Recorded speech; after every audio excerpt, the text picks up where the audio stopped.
This show's pretty unique. There's a lot of inside jokes on this show. This show makes no sense if you just walk in off the street. So I figured we would take time tonight to explain this show. And in the future, if you have a buddy or you have any cousin or anything that starts watching the show and they're asking you, what does this mean? What does that mean? You direct them to this segment and this segment alone, because I'll explain everything. We just changed the name of the show like 24 hours ago. It used to be Late Kick. Now it is Josh Pate's College Football Show. We did that because I just wrapped up negotiations with CBS. They were great about it. I'm staying at CBS. We have signed an extension there. And in turn, I own the YouTube channel and I own the podcast feed. It is now appropriately named Josh Pate's College Football Show. Some of you questioned why change the title. It's a legal thing. So that's why this show is called what it's called. We air Sunday night, Tuesday night, Thursday night. We are as live can be. I will go over to the live chat right now, and I will put in, let's just put a smiley face. There you go. All right, we prove we're live. We're on the road every week in the fall. We have our own tour that we're allowed to do because great partners like Quick Trip come in and make it possible. We had the Renaissance Tour in 2021. We had the Every Given Saturday Tour in 2022, the Once Upon a Saturday Tour last year, and this year we have the whole new Saturday Tour. We're big fans of Saturday on the show. I get to handpick which game we go to, and that's really fun. I wear a white T-shirt for every show that we do on air. And I do that because back in the day, I was working in local television, and I had a big argument with a news director of mine one day because I was doing a college football show, and I thought it was really dumb to have to wear a suit to talk about sports on TV. He disagreed. I was working on his dime. And so at the time, I told people, if I ever make it big, I am going to go above and beyond to prove that people could not care less what you wear. And in fact, it appeals to them more if you just dress down, because we're not talking about neurosurgery here. We're talking about Texas A&M versus Notre Dame and whether Notre Dame's offensive line can stand up. Why would I wear anything more than a T-shirt? Well, now that we got our own show here, I just wear the same thing every show. And you know what? It's the number one college football show in the space anyway. So it turns out you guys don't need to see people wear $4,000 suits to talk about football. We've got our own power ratings on this show. We call them the JP poll. It is a Vegas odds-making neutral field favorability type poll. It's not a ranking. I have to explain this every week. One of the big inside jokes on the show is no matter how many times I explain it, as soon as we post it on social, people will lose their minds. The people who know the least about it will talk the most about it. I can count on you guys to come in and defend me, but the running joke is, well, they're not rankings. How can you have Florida State ranked above Georgia Tech? I don't. They're not rankings. There is a difference between the two. The Ramen Noodle Express represents our official best bets that we release every week, now powered by FanDuel, the exclusive odds provider of our show. And the Ramen Noodle Express is named what it's named because when I was doing local radio in Columbus, Georgia back in 2012, 2013, there was a guy who called in one day, and I hope he's still with us, and I hope he's still solvent, and he claimed that he needed some betting picks. We gave them to him. It was only after we gave them to him that he, in a very dead serious Harvey Updike-esque manner, told us, I hope you guys hit on these. My children need this. They will have to eat ramen noodles this week if you don't. He was not joking, as it turns out. Now, we did okay that week. I cannot vouch for what happened to him. I'm pretty sure that Child Protective Services have long since taken care of the children. But that is why we call the best bets the Ramen Noodle Express. On Friday nights, I am on the road. This Friday night, I will be in a hotel in either Jacksonville or Gainesville. About 10 or so, I will take this phone, which has this little kickstand on the back of it. I will prop it up on a nightstand somewhere in a hotel. Don't worry, it's not going south, guys. You can keep the kids listening. And I will do what we call Friday Night Lines. And that's where I will fire Instagram Live up at Late Kick Josh. Make sure you're following. That's the only platform we do this on. And I will talk with you guys via the live chat for about 20 or 30 minutes, and I will have this computer here pulled up, and I will have our model pulled up, and we have a number on every college football game that's going to be played.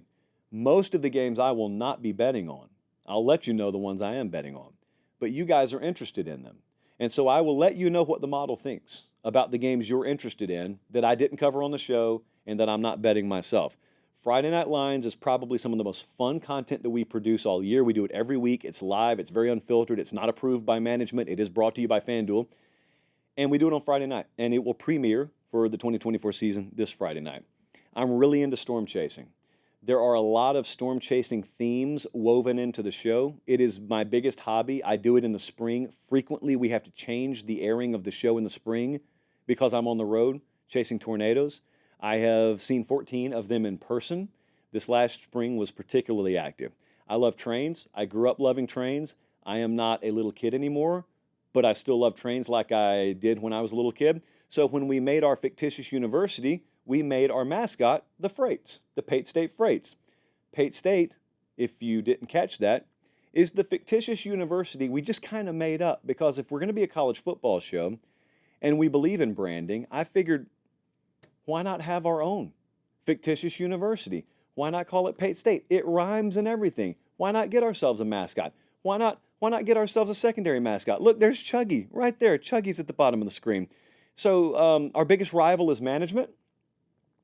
But lately, management has really stuck his neck out for us. So it's conflicted. It's kind of a love-hate relationship. And, you know, he's long since left work. He's probably well deep in Pinot Noir by this time of night. So I'll send this to him tomorrow morning. I'm not sure the signal makes it through the gate down there in his neighborhood anyway. But management is a frequent contributor to the show. We don't let him represent himself, so I speak for him on the show. This is a Chalice of Supremacy. It is the most sacred thing that we have tangibly on this show. I sip a mysterious liquid out of this chalice sometimes. As such, you cannot buy one of those. The Pate State store will be opening up again very, very soon, but those will not be in there. One of you asked me today, can I buy a Chalice of Supremacy? You cannot. You can win one. You can earn one. There are no set rules, but if you do something that goes above and beyond to promote this show publicly somehow, if you just do something incredible, save someone from a burning building, etc., I will send you a Chalice of Supremacy. We've sent out about 100 to 150 chali, which is the plural of Chalice of Supremacy. You never know when it's going to happen. A couple of years ago, a bunch of you bombed College Game Day, and you held up Pate State signs behind Herb Street and Desmond and Reese and whatnot, and I sent out several chali. You also got us banned from College Game Day. Paper Pop, anytime I do this on the air, it just means business. When we play the Sarah McLachlan music in the background, it is meant for the Sarah McLachlan special. And this Sunday, actually for the first time this season, we will have the Sarah McLachlan special of the week. And the Sarah McLachlan special of the week is when one of your teams has so thoroughly been splattered or body bagged or had the walls painted with their blood and just flat out put to sleep that it warrants some soft, sad, somber piano music as I read a stat line, maybe even a padlock stat. A padlock stat is a stat that, if you knew it beforehand, would give you a full indicator as to how the game was going to go. You hear me say the word immunity on the show a lot. Longtime viewers of The Office are very familiar with "that's what she said" jokes. It's very sophomoric, but we also built ourselves a mechanism in our social circle to where if we say the word immunity before we say something like, "wow, that's big," you cannot hit us with a "that's what she said." And so I will randomly weave it into every show and don't apologize for it. Casuals are people who aren't like us. I don't use the word so much anymore because a lot of people started abusing the word casual and misusing the word casual, and then it became kind of cringy. But the theory of a casual is the people who think you are what your record says you are, the people who are totally happy with having Saturday fall weddings and getting mad at you if you think college football is more important than their wedding. Those are casuals, and we don't really roll with them so much. Smart people can say casual things sometimes. Casual people rarely say smart things. That is a quote from Mima. We lost Mima in 2005. Mima was a real person. Mima, in an axe accident early in her life, lost her middle three fingers, and she lived the rest of her days writing with just her pinky and her thumb. And it was that way ever since I was born, so I always thought that was normal. My friends had to point out that, hey, you know, your Mima only has 2 of her 5 fingers and she writes with it. Isn't that kind of weird to you? I'm glad you asked. No, it's not weird at all. Director Colin's been with me since I first got here. The day that I walked into, at the time, the 24/7 Sports offices in Nashville, I met Colin. And I had him walk me over to their studio that they had. And I floated an idea to Colin. I said, Colin, first off, hi, I'm Josh. Secondly, you're telling me you know how to work a TriCaster? You know how to punch a show? Like, you know that? And he said, yeah.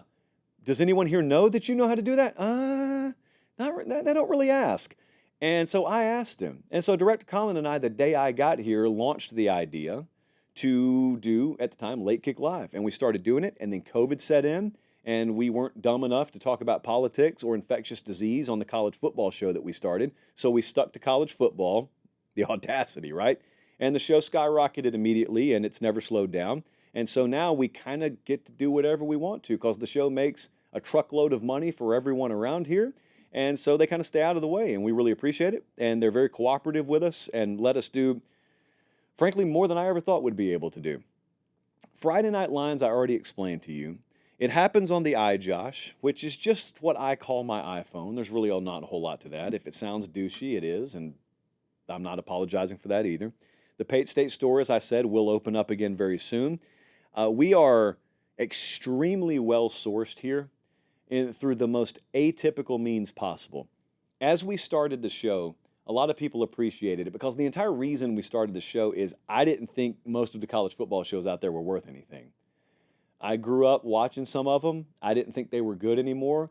I thought the NFL had like 47 different kinds of shows out there, and college football is the second biggest sport in this country, but it was very underrepresented. And so we set out to do a show that wasn't full of debate, wasn't really like a hot take show. It wasn't an X's and O's show per se. We just wanted to make a show that sounds a lot like what you do when you and your buddies go eat lunch. You just talk about college football. I know because I did the same thing when I was working in the fabric warehouse down in Columbus. I go to Clearview Barbecue around 12 o'clock every day, and we just talk about college football. So what those conversations sounded like at the lunch table is what we try and make this show sound like. It's appealed to a lot of you, but you know who else it appealed to? Players and coaches. A lot of them appreciating that the sport's being represented the way they want it represented. And so we've built a network, an army of sourcing. And now I can't go an hour of a day without hearing from an offensive coordinator or an agent or someone running a recruiting department or someone in the world of media. And all that we do is we take that and we try and build the most informed show we possibly can. It is built to serve the audience.